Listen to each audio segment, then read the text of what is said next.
Assalamualaikum warahmatullahi wabarakatuh. Halo anak-anak, perkenalkan nama Ibu Kartika Priliana Fahma, biasa dipanggil dengan Ibu Kartika. Di sini kita akan belajar dengan materi sumber daya alam. Agar lebih jelasnya lagi, yuk simak materi berikut ini.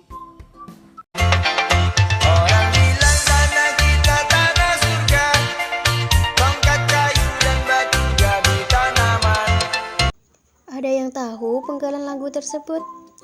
Yap, lagu itu berjudul Kolam Susu karya Pak Yok Kuswoyo.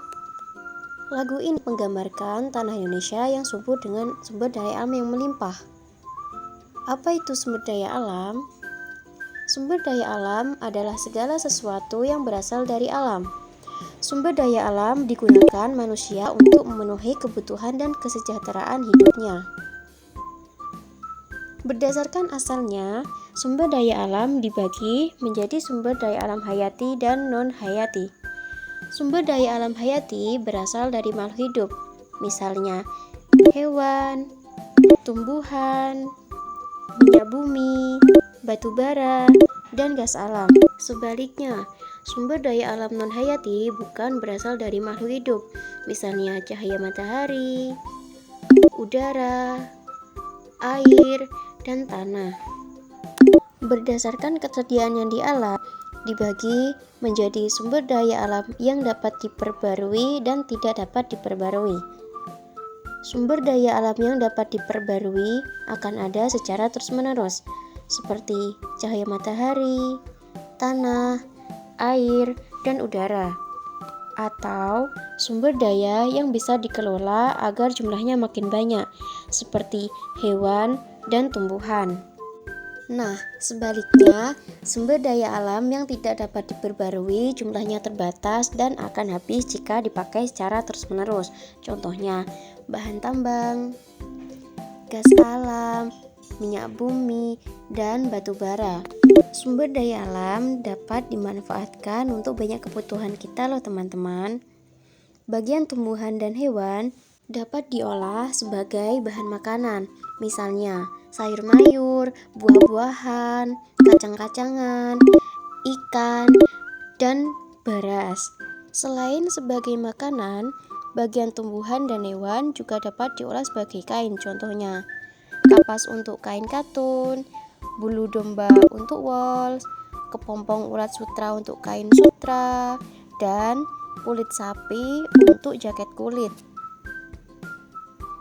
Beberapa jenis tumbuhan dapat dibuat sebagai jamu, seperti jahe, kunyit, dan temulawak, atau tanaman lidah buaya untuk perawatan rambut dan kulit.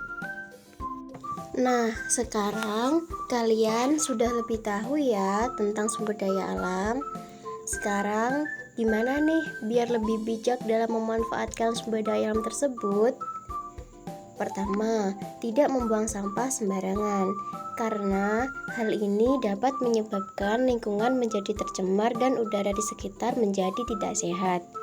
Kedua, mendaur ulang sampah dan mengurangi produksi sampah. Selanjutnya, pakailah sumber daya alam sesuai dengan kebutuhan kita dan tidak berlebihan ya teman-teman. Caranya, dengan mematikan kipas angin apabila tidak digunakan. Matikan lampu apabila sudah siang hari. Kesimpulan pada materi ini yaitu sumber daya alam merupakan segala sesuatu yang ada di alam. Sumber daya alam dibedakan menjadi dua, yaitu sumber daya alam yang dapat diperbarui dan sumber daya alam yang tidak dapat diperbarui. Terakhir, sumber daya alam yang disediakan Tuhan untuk kita harus kita syukuri ya. Salah satu bentuk syukur kita adalah dengan menjaga dan melestarikan alam. Nah, selanjutnya yuk coba jawab pertanyaan berikut ini. Bagaimana cara kita menjaga sumber daya alam agar tidak terjadi bencana alam seperti pada gambar di atas? Silahkan kalian tulis di buku tulis kalian masing-masing ya. Nah, itu tadi materi tentang sumber daya alam. Semoga materi tersebut bermanfaat semua ya teman-teman.